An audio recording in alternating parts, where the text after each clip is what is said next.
Nuo šiandien gerbiamas pranas sutiko pakalbėti su mumis tema dėl žodžio ir garso poveikio materijai.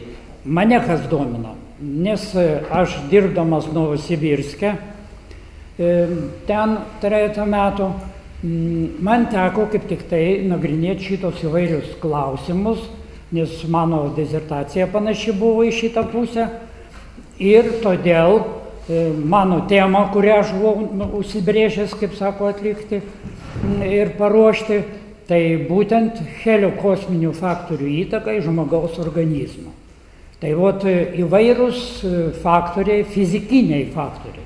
Jeigu mes neturėtumėm tų fizikinių faktorių ir neturėtumėm medžiagos, kurioj mes turim atskleisti visą medžiagos, visas savybės, visas funkcijas, mes negalėtume jokių būdų įsireikšti ir tilpti į šitą visą sistemą.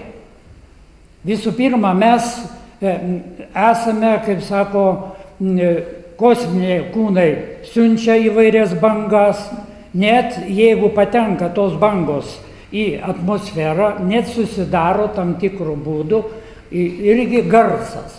Tas garsas yra elektromagnetinių virpesių dažnumo santykyje ir galima pilnai mums, kaip sako, šitą išraišką paimti. Dabar kodėl koks tas garsas yra, iš kur jis atsiranda ir taip toliau. Visų pirma, mes žinome, kad kiekviena molekulė arba paprastai kiekvienas atomas jis visą laiką virpa. Tik tai jo virpesiai yra labai aukšto dažnio, gigahercų, net terahercų dažnis. Ir tas dažnis kaip tik tai atitinka tam tikras funkcijas. Pavyzdžiui, dabar daleiskim, jeigu man tyrinėjant psichofiziologinius faktorius, tie faktoriai kaip tik tai parodo mums, kaip dirba pas mus smegenys.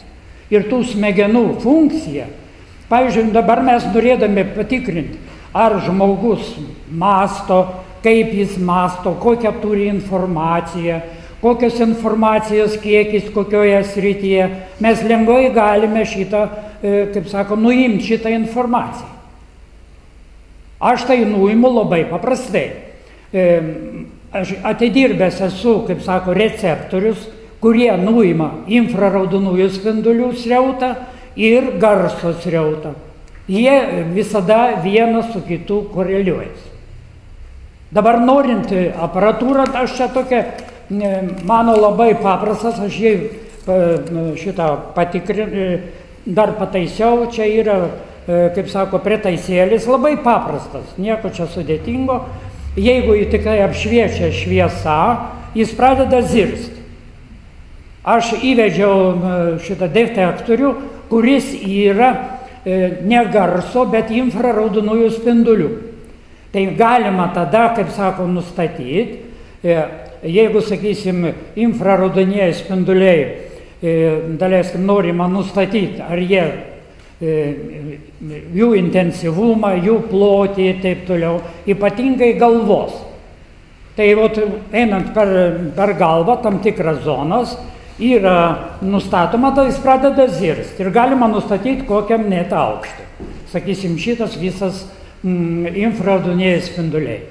Jie veikia į šitą pritaisiuką. Tas yra labai paprasta. O dabartiniu metu yra labai geri prietaisai termovizoriai, kuriais mes galim pilnai, kaip sako, pasikliauti ir nustatyti susirgymus 5-6 metus anksčiau, negu, kaip sako, mes jau pajusim jo patologiją.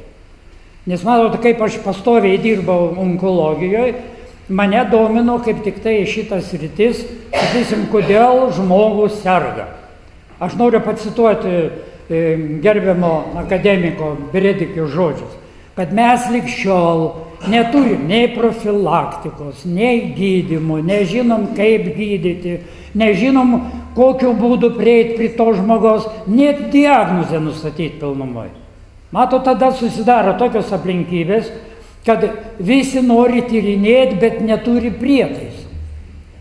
Nes man buvo labai gerai, nes Novosibirske buvo akademikas šitas Khaznačevas ir Direba, kaip tik tai pas juos, kaip tik tai ezoteriniai srityje buvo labai daug aparatūros ir ten, kaip tik tai mes labai tam tikrus, kaip sako, aspektus nagrinėjom ir todėl aš ir įsijungiau į ezoterinę, kaip sako, sritį. Dabartiniu metu, kad aš nenuklyščiau, aš norėčiau pasakyti, dabar išėjo vienas patentas, kuris buvo apiformintas 12 metais. Tai būtent Mickus ir Mickienė. Jie yra dailininkai, yra dizaineriai. Tai jie dabar ką padarė? Jie paėmė garsą, jį gali įrašyti, balsą įrašo, paskui paleidžia per aparatūrą ir tą aparatūrą, kurie jie naudoja, padaro tą garsą matomą. Kaip tai suprast matomą? Matomas gaunasi lygiai taip pat kaip mandala. Ir įvairiai žiūrint, koks yra, pirmiausia, dabar, kad biškutį supažinę su tuo pačia aparatūra, tai būtent yra garsas, kuris gali žmogus, gali gamtos aušimas, gali būti šita medžiagos tam tikra, kaip sako, piezo elektriniais garso davikliai. Jie, kaip sako, siunčia garsą. Jis parduodamas į stiprinimo aparatūrą. Toje aparatūra sustiprinama, yra rezonatorius ir tame apačioje pastatytas yra garsiakalbis. Ir dabar, kuomet paleidžiamas per tą garsiakalbį kokią tai frazę, gali būti garsas, gali būti vardas, gali būti ir taip toliau. Tai čia susidaro tokios aplinkybės, kad pradeda virpėti visas tūris šitos rezonatoriaus. Jisai yra, indas gali būti ir 50 cm, kaip sako, dydžio, gali būti apskritas, gali būti kampuotas. Tai žiūrint, kokius mes norim gauti šitą vaizdus. Ir jį fotografuoja, dar apšviečia iš šono, gali apšviesti įvairiom spalvom. Tokiu būdu padaro nuotrauką. Ir nuotrauką, jeigu norint, kaip sakant, ją išsiaiškinti ir ją padaryti, reikalinga būtinai, kaip sako, kompiuteris. Tai kompiuteris, kaip tik tai jisai fotografuoja kiekvieną, kaip sako, sluoksnį ir tada, jeigu norima, galima tos sluoksnius sudėti ir mes gaunam tam tikrą vaizdą. Užtenka vieno vaizdo, šitos kaip panašiai yra. Čia mes turime, čia internete yra kaip tik tai, čia jį rašo taip, kad ką mes girdime, mes tą rašome. Jeigu norite, kas į internetą įeit, pasižiūrėti, tai būtent yra Aquavita. Tai gyvybės vanduo, kuris skaitomas, kad juda ir duoda net vaizdą. Tai tokiu būdu ir gerbiama, kaip sakant, Rūta Mickienė. Ten jos kaip tik tai inicialai eina ir tokiu būdu kiekvienas gali šitą internete pasižiūrėti. Dabar toje aparatūrai. Ir dabar norint šitą geriau išsiaiškinti šitos visus klausimus, pačiame patente, kuris dabartiniu metu jau atiduotas yra į biblioteką, šitą patentinę, čia yra įdomu, labai gražiai aprašyta, visa kitka, bet matyt patentikas, kuris tą patentą ruošia, čia daug labai klaidų padaryta.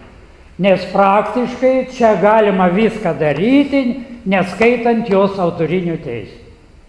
Suprantate, čia pagrindinis dalykas, nes šitą patentą turi paruošti gana atitinkamas gydytojas, tas patentikas. Man teko išklausyti 3 kursus Maskvos patentikos, kaip sako, instituto, ir aš ten, kaip sako, tam tikrai įsisavinau ir dirbau medicinos srityje patentinę tematiką. Tai vat iš šitokio vat būdų čia yra vienas patentas. Dabar čia kitas patentas taip pat yra sistema vizualiniam akustinės informacijos šitą atvaizdavimą.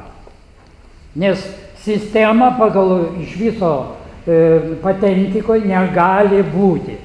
Turi būti arba aparatas, čia turėjo būti pavaizduotas aparatas, arba turi būti pavaizduota būdas, kuris yra veiksmo funkcija.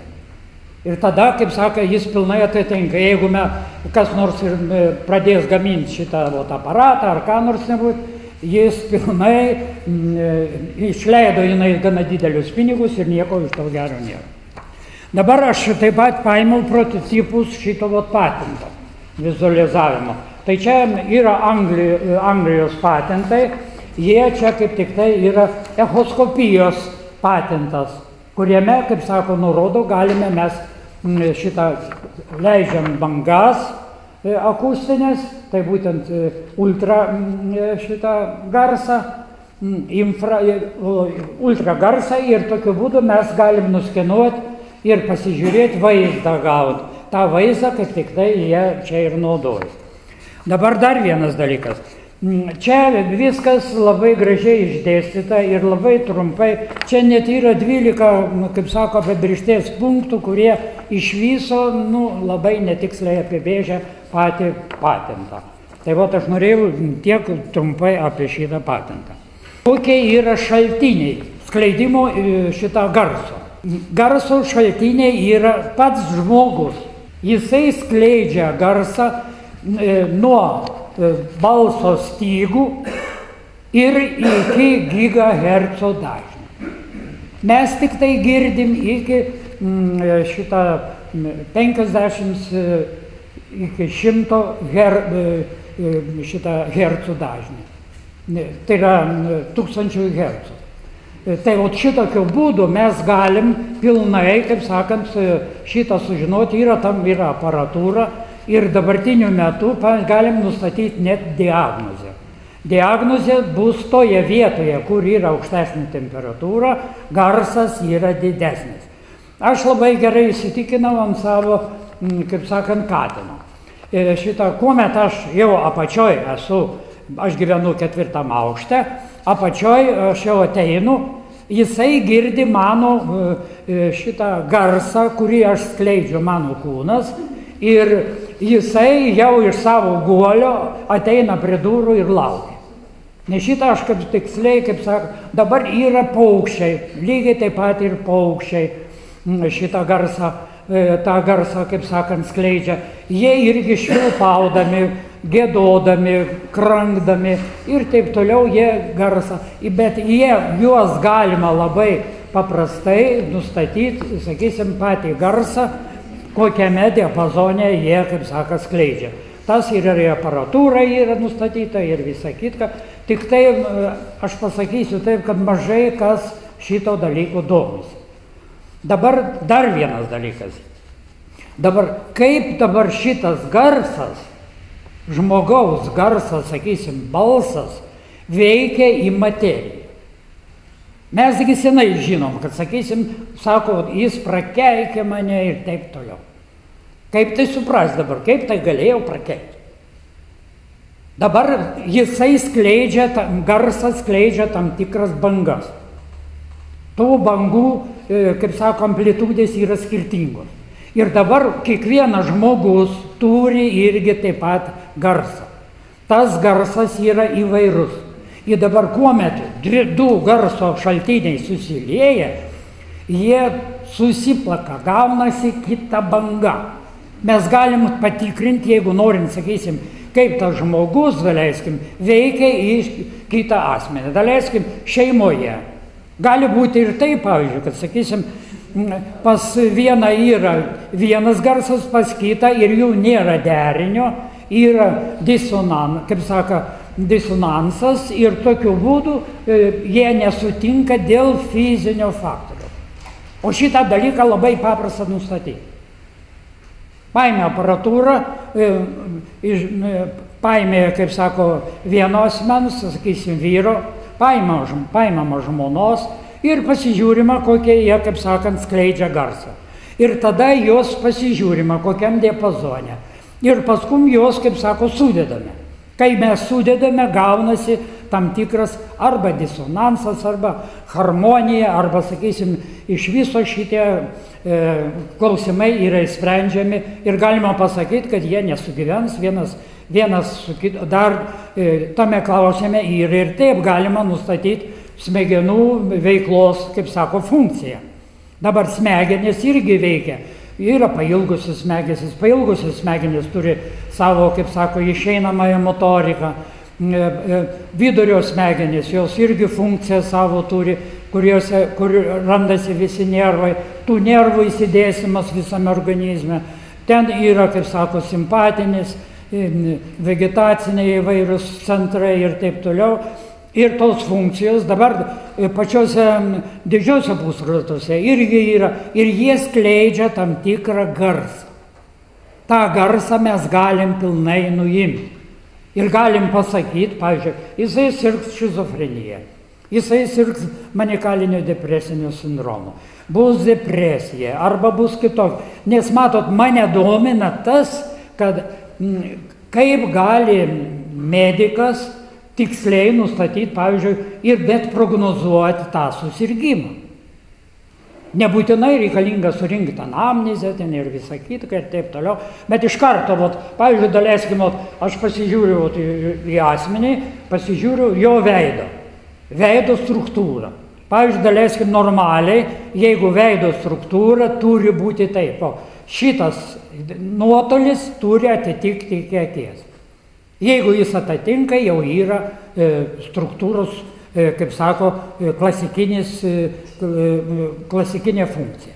Dabar vėl dar koks yra. Jeigu mes, kaip sako, norim pasižiūrėti, kokia jo intelekto aukštis. Taip aš brutaliai taip sakau. Dabar daleiskim, kiek yra smegenų daugiau, ar jo yra daugiau maksilės ir mandibulės ir taip toliau.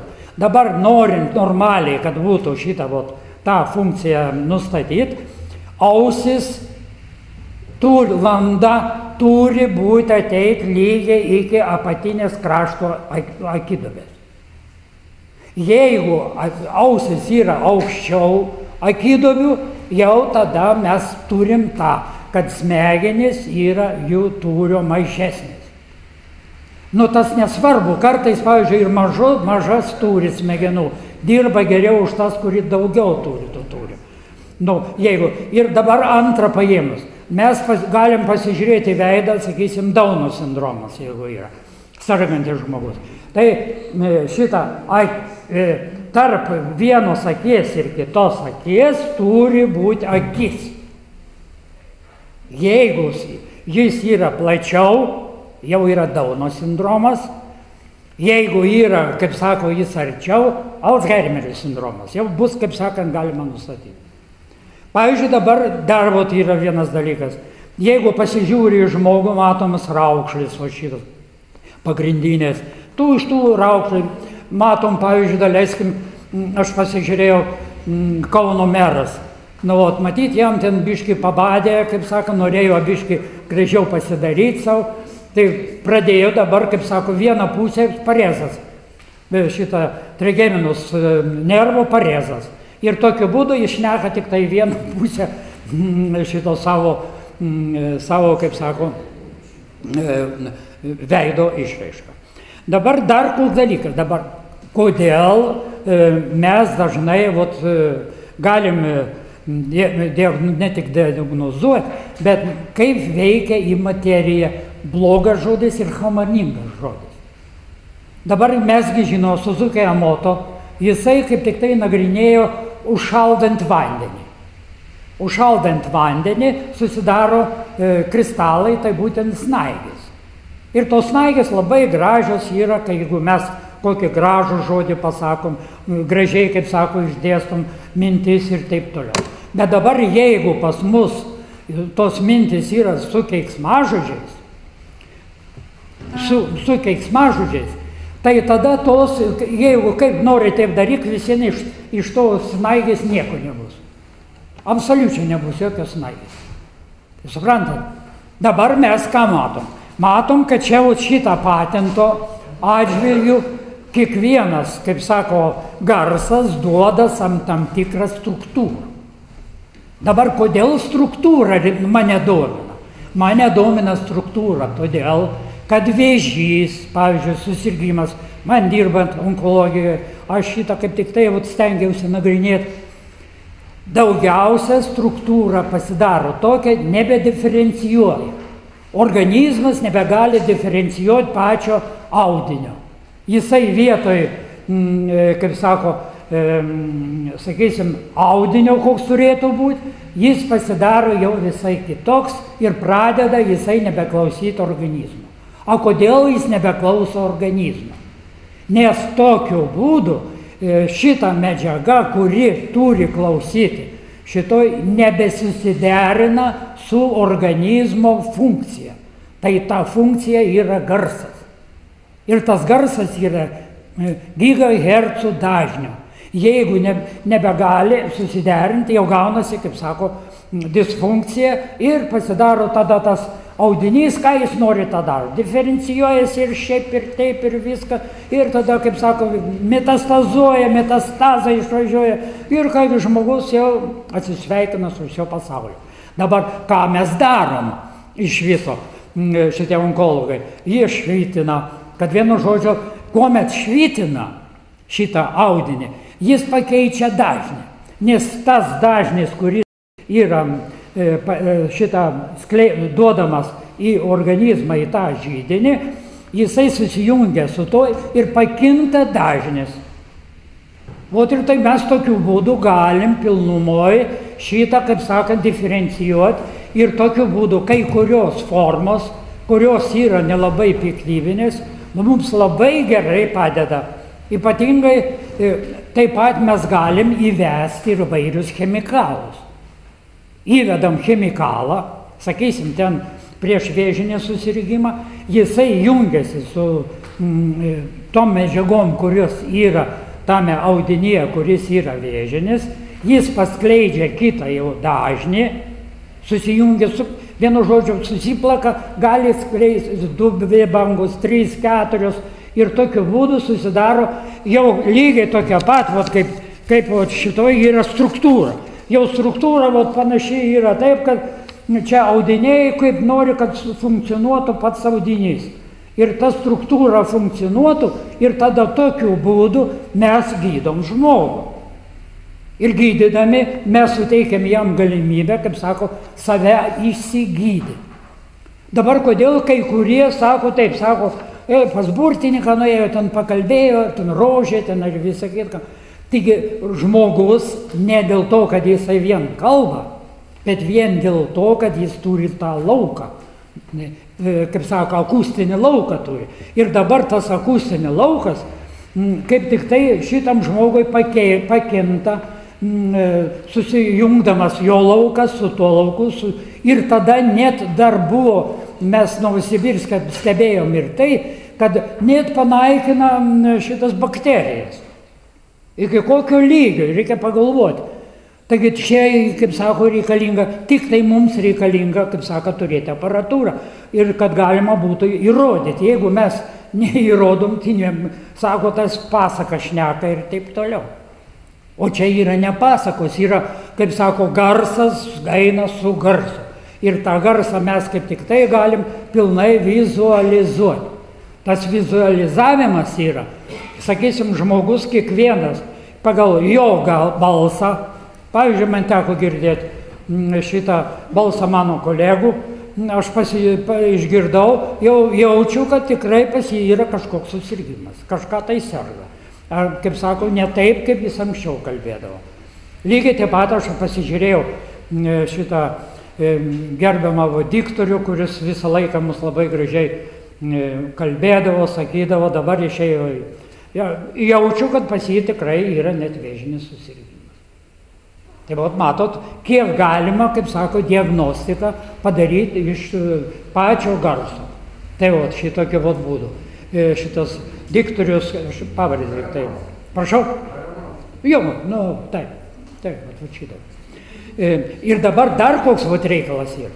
Dabar vaikai turi aukštą labai dažnį savo kūno. Akustinį. O dabar paimkime mūsų amžiui, jisai žemėja ir mes nebegirdim iš viso žemo tono.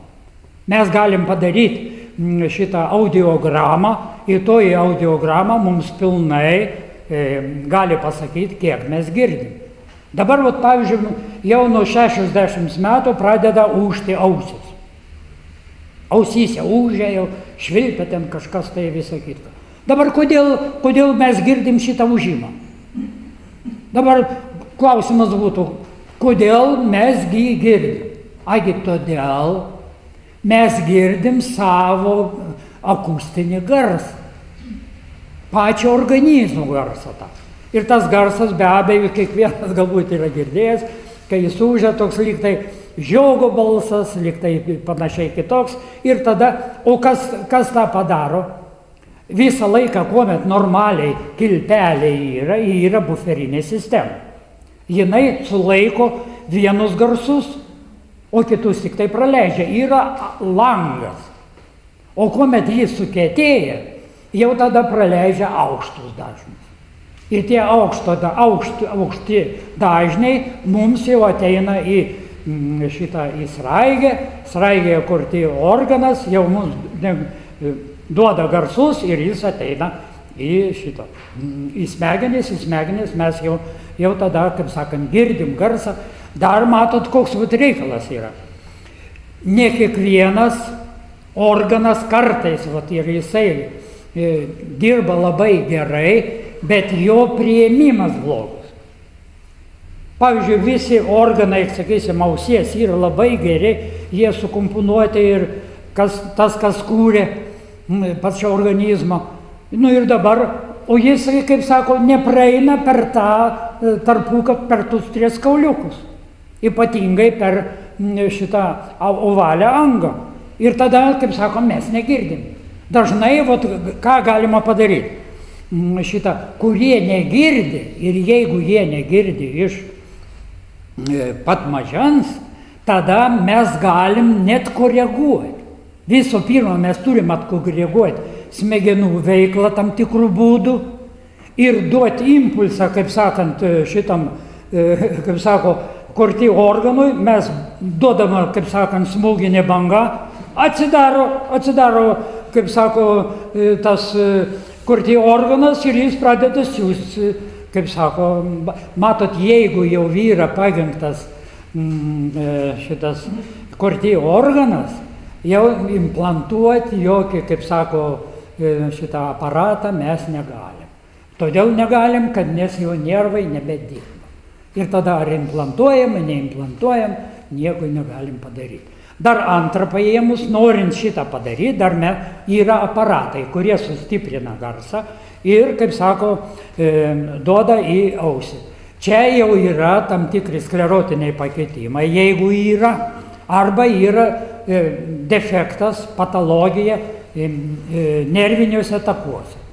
Ir tada jau šitas dalykas yra labai sudėtinga. Reikalinga, kad jau būtų šitas impulsas ateitų į pačią ausį jau daug stipresnis. Todėl aparatas sustiprina garsą ir tada jau, kaip sako, kurti organų įėjimo į vidinę ausį būgnelis toks yra ir jis jau stipriau virpa, išjudina ir to išjudinimo metu yra skleidžiama elektriniai signalai. Dabar dar vienas dalykas. Dabartiniu metu visada medicinoje sakė, kad visi organai yra reguliuojami, smegenų, paskum šitą motorika visa ir paskum šitą pailgosios smegenės, iš kurių išeina visi motoriniai impulsai, tik tai elektriniais impulsais. O dabar ne. Jau dabar yra nustatyta, kad prisijungia prie akustinius, prie nervo, kuris aprūpina raumenį, eina akustiniai signalai. Vot kur esmė. Akustinis signalas, o todėl, pavyzdžiui, jeigu nori, kad suaugtų, akustinį signalą, pavyzdžiui, dabar norint vieną nervą, kad nutrauktas nervas, sujungiame, su juos surišame, ten yra daug skaidulų ir jos vienas su kita jau pasirenka, kur jam įeiti.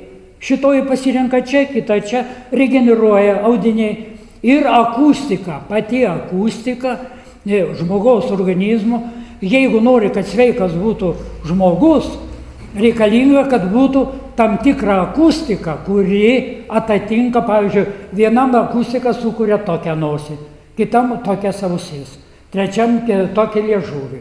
Nu ir taip toliau. Čia, kaip sako, mes pilnai galim šitą įsitikinti, turėdami tokį, kaip sako, aparatą, kuris, bet mums kūrintis evoliucijos metu, mes kaip tik tai, pavyzdžiui, dabar garsas. Vokiškai daleiskim, paimkim, ir lietuviškai vaizdas yra tas pats. Ot kam reikalas. Pavyzdžiui, japoniškai irgi, lietuviškai irgi yra tas pats, vaizdas tas pats gaunasi. Tai taip išeina, smegenys dirba tuo pačiu režimu, tais pačiais dažniais ir tais pačiais, kaip sako, akustiniais signalais. Tai vat matom mes, kur kaip sakam, nukreipiam šitą visą, kaip sako, vaizdą. Matot, dabar čia daugiausiai dar vienas toks momentas yra. Dar pas mus šitą yra geopatogeninis zonas. Mes ezoterikai gana puikiai žinom ir žinom, kaip ten atrodo, kaip ten pasidaro. Dar tenka susidurti ir yra tam tikri ratai toje vietoje, lyg tai, kad būtų kažkas tenai toje vietoje pūtė, ar ten darė, ar ką nors ten būtų. Vat man teko vieną kartą pas gerbiamą Leopoldą irgi ten pasižiūrėti. Toje vietoje kaip tik tai yra akustinis signalas. Ir tas akustinis signalas gali ateiti jisai iš, kaip sako, iš debesų arba, sakysim, kitų vietų. Ir gali jisai būti toje vietoje, kur yra tekmė, kur yra vanduo. Pavyzdžiui, pas mane sodybai, ten yra labai aktyvi zona ir toje zonoje, kaip tik tai yra šaltiniai. Toje šaltiniai yra apie 3-4 metrai irgi toks ratas. Tai dabar man reikalinga tyrinėti. Dabar aš paėmiau, turiu bites, nunešiau ir pastačiau bites pavasarį į tą zoną. Jos dingo. Jie dingo, nieko negali pasakyti. Tada, pavyzdžiui, ir atrodo, ir jos, ir medaus atnešė, ir visą kitką, atėjo laikas, kada didžiausias yra gamtos persitvarkymas. Tai būtent tada, kuomet yra mėnulis yra šitam perigėjui. O čia irgi turi, jis irgi siunčia tam tikras bangas. Čia yra gravitacinis bangos. Net yra buvę tokiu būdu, net, kad tos gravitacinės bangos, net kuomet eina per perigėjų, tai būtent daugiausia būna mėnulio pilnatį, ir tada sukelia, kaip saka, staigės bangas. Nes matot, Žemė sukasi savo centrą, turi net centre, bet turi, kaip sako, barį centrą. Tai tada, jeigu mėnulis, pavyzdžiui, šiemet, kaip tik tai buvo šitas pats tamsiausias mėnulis. Ir jisai, kaip sako, Lilit nedarb, kaip jeigu šitie šneka šitie astrologai. Tai būtent Žemė buvo epicentre, mėnulis irgi buvo epicentre ir buvo didžiausias, kaip sako, poveikis į žmogaus organizmą, nes Žemės šitą mantiją yra pastoviai mušama centrinio šito metalo brandolio, kuris visą laiką muša ir net, kaip sako, tame laikotarpį įsiveržė Islandijoje, įsiveržė šitą Sumatroje ir taip pat pradėjo veikti net Etną. Tai vat matot, kokie atrodo paprasti dalykai ir čia mes susidaro tokios aplinkybės, kad mums reikalinga į visus geofizinius reiškinius. Ir dabar norint šitą spręsti, tai pavyzdžiui, norint, kaip sako, būti astrologu, reikalinga ir astronomu būti. Jeigu tu žmogus nebūsi, neišmanysi apie astronomiją, tai koks iš tavęs yra astrologas ir taip toliau. Tai vat matot, vat šitokie dalykai. Dabar dar čia aš norėjau dabar yra jau padarytas garsas, kuris naudojamas kariniai technikai. Dabar tas kariniai technikų, jeigu anksčiau tai tik tai antro pasaulinio karo metu sirenas buvo paleidžiamas, o dabartiniu metu jau nebe sirenos leidžiamas. Leidžiamas ultragarsas. Tas ultragarsas nebefazinis. Kad vienu žodžiu stovinti banga gaunasi, į tos stovinčios bangos, kaip sako, amplitudė, ji vis pastoviai didėja ir tas garsas lygiai taip pat, kaip kad skrenda virš garsiniai lėktuvai. Dabar lėktuvas du kartus greičiau skrenda, negu kad garso banga eina. Tai tas banga yra susispaudžia jinai. Kai jį susispaudžia ir toje vietoje, kaip sako, eina, gaunasi labai didelis garsas. Bum, tik tai, kaip sako, lyg tai kažkoks sprogtų ar kad. Čia irgi grynai akustinis signalas, kuris, kaip sako, jis ir dar yra, kaip sako, ir pavojingas. Todėl, kaip stengiamasi, kad nosis būtų labai smaili, taip toliau, kad galėtų praskristi. Ir dabar turi būti labai aukštas vienas dažnis, kurį man teko žiūrėti. Ir kitas dažnis turi būti pagal šitą aukso vidurkį. Tada veikia į organizmą labai stipriai. Aukso vidurkis yra santykis 1,68. Tai yra 1,618. Tai matot, kokiu būdu mes galim reguliuoti šitus visus reiškinius ir tų reiškinių, kaip sako, garsinių signalų. Dabar aš dar turėčiau daug kams, kaip sako, čia pakalbėti. Dabartiniu metu mes matom, kai jaunimas važiuoja ir bumčikai, kaip sako, duoda. Tas žemas garsas yra narkotikas. Jeigu norim, kaip sako, kad ateitų lankytųsi piliečiai, kaip sako, į kavinės ir taip toliau, turi būti žemas garsas iki 16 Hz. Ir tas garsas kaip tik tai, kaip sako, narkotizuoja. Jeigu dar degtinės užgeria ir dar priedo šitas garsas, ir tada jie važiuoja apsvaigę. Gali taip būti, kad, pavyzdžiui, sakysim, tas garsas, dažnis garsas taip veikia, nes ten yra panašiai apie 120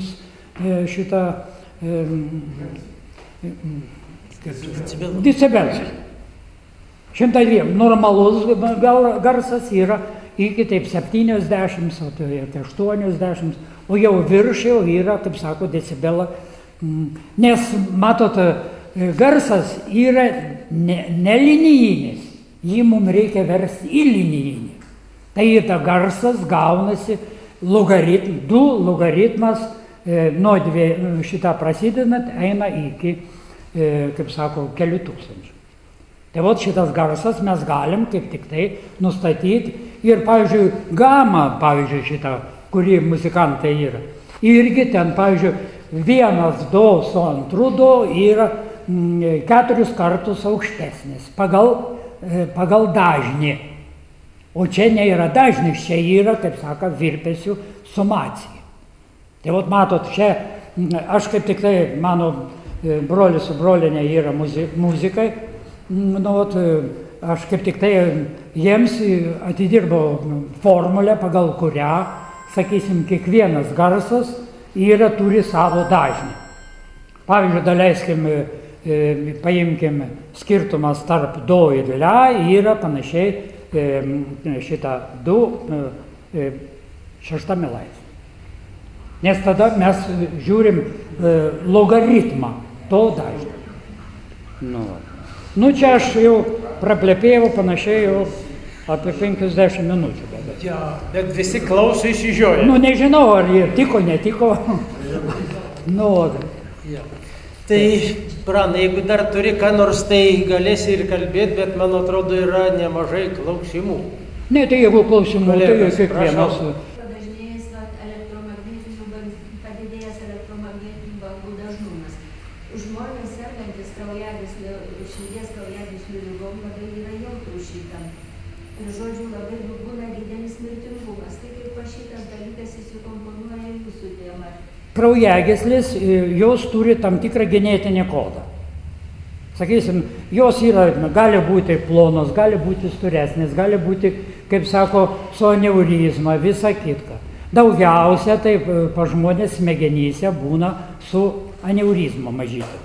Ir jos tai vienu, negali būti kaip sukurtas, kaip sako žmogus, ne visur vienodas. Tai vienu žodžiu dabar kas? Kuomet gaunasi garsas, tas virpesiai šitie, jie duoda akustinį garsą. Ir mes kaip tik tai galim šitą, kaip tik tai vizualizacijos būdų nustatyti, koks akustinis garsas yra. Ir ta garsas, šitas lauko fonas irgi yra akustika. O dar jeigu mes ką padarom, mes prisidedam ir pačiam tas telefonas. Paimkim dabar, daleiskim šitą mikrobangę. Taigi ten, pavyzdžiui, dažnumas yra šitas dažnis verčiamas iš šitą 50 Hz į šitą 200 iki 500 šitą kHz. Ir tada net didesnis keičiama. Ir tada susidaro virpesiai.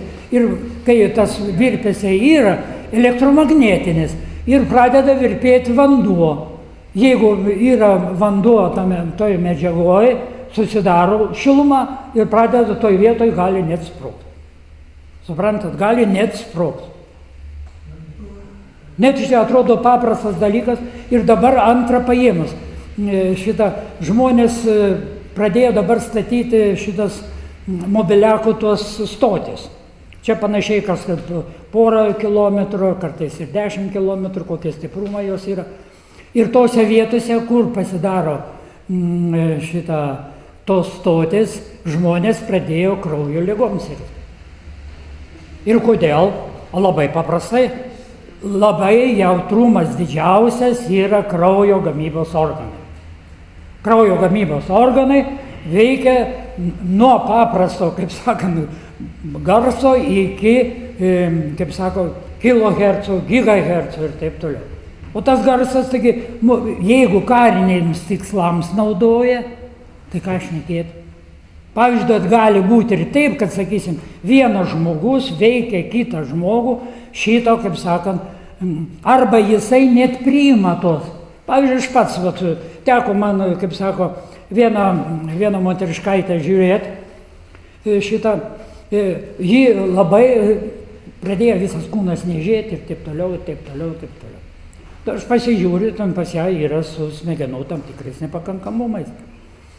Ir žinot, kai pasižiūrėjau, sekančią dieną aš pradėjau kasytis. Suprantat, va? Tai gal nuo prisilietimo prie moters? Tai aš jos daug nesiliečiau. Kad būčiau prisilietęs kaip reikiant, tai gal nebūtų buvę. Bet taip gavosi, nu, ir tu, kaip tu nori. Kaip tu nori, kaip sako, daryti. Labai paprastas dalykas. Arba paskum šitą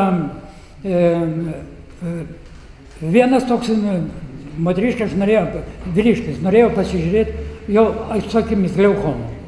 Tai aš pasižiūrėjau ir jisai dabar man šitą sakoma, aš nematau, ten taip toliau. Ir aš neusiblokavau visą kitką ir pajutau, kad ir man sakim negerai.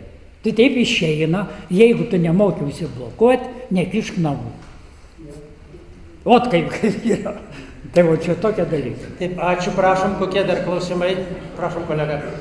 Mane labai suintrigavo pasakymas, kad skirtingom kalbom, skirtingą garsą, bet vienoda prasmė, vienodas paveikslas. Ir tada suvedam dar to, kad jeigu keiksmažodis, reiškia negerai. Bet kas yra tas keiksmažodis tada? Jeigu, pavyzdžiui, garsas skirtingas, o mintis vienoda, paveikslas vienodas.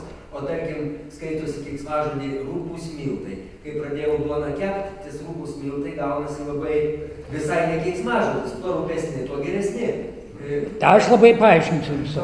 Kas tas yra keiksmažodis?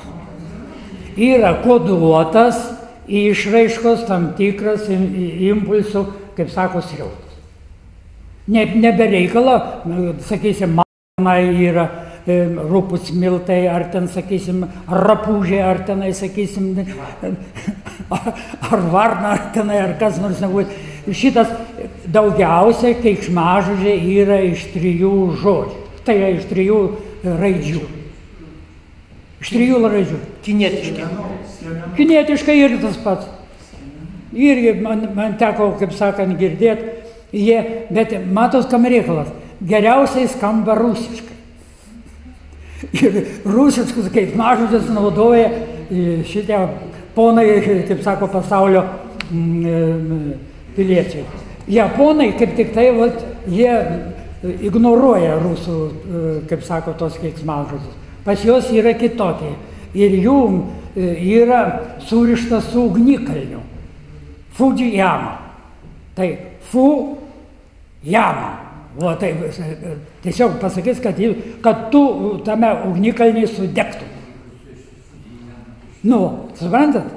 Daleiskim, tokie dalykai yra. Ir tada čia vadinasi keiksmažodis, tai yra šitą suformuluota tam tikrą gamtos, šitą jau praktiškai įgyvendinta ir tokiu būdu mes, kaip tik tai, dar koks reikalas, jeigu mes nusikeikiam, mes, kaip sako, atsipalaiduojam, išmetam tam tikrą energiją, o ta energija, kaip tik tai, yra sukaupta tam tikrą, lygiai taip pat, aš pasižiūrėjau į bites.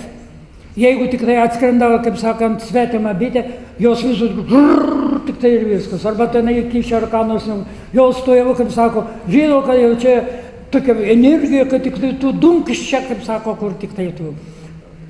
Dabar mes to garso negirdim. Mes turim, įrašom į šitą į juostelę, arba į diską, užrašom ir paleidžiam 3, kaip sako, lėčiau. Ir tada mes tą garsą girdim. Ir jeigu norim, pavyzdžiui, išgirsti tą garsą, tai tada galima tada mes taip ir paklausydavom, pavyzdžiui, vieno asmens, kito asmens, trečio asmens, sakysim, kokie yra triukšmai. Šitą atrodo kaip tyla. O kai tik tai, kaip sako, šitas blogiausia yra kas? Reikalinga daviklio. Ne visi davikliai priima, kaip sako, vieni davikliai. Pavyzdžiui, kvarciniai ima iki, kaip sako, kilogercų dažnius, 1000, kaip sako, kilogercų. O šitą, sakysim, piezo šitie davikliai, jie ima aukštesnius, bet jeigu tik tai didesnis garsas, sutrukinėja. Suprantat, tada lygiai taip pat kaip šituose dioduose. Irgi jeigu tuneliniuose dioduose, jeigu tik garsas didesnis, viskas praėjo impulsą, sutrukinėja ir viskas nebegali, kaip sako, aparatūra dirbti. Net būdavo taip, kad aš žinau savo, kaip sako, dažnį, šitą kartais įsitemti biškutį, šitą kasoj, šitą parduotuvai. Įsijungia šitas aparatūra. Būgnelis, tai jis yra, jeigu kiauras, irgi jis, kaip sako, vibruoja. Ir jis vibruoja 1.15. Jis vibruoja šitam atominiam lygyje. 5, tai yra 10 000, kaip sako, 1/10,000 šitą centimetrų. Suprantat, 1/10,000. Tai dabar kas yra? Daugiausia pakenkimai yra ovaliniai angoj. Prašau? Ovaliniai angoj. Į ovalinę angą implantuojami implantai. Jeigu, sakysim, mes negirdim, implantą įstato ten, jisai tas implantas virpa ir jis nebereikalinga praeiti nei plaktuko, nei, kaip sako, prikalėlio, nei kilputės. Tada panaikinama šitą kilputė ir ten įstatomas implantas. Ir tas implantas kaip tik tai vyra atitinka į būgnelį ir visus plaktukėlius ir taip toliau. Jeigu jisai veikia tada gerai, jeigu pas jį yra pravedimas į kortį organą geras.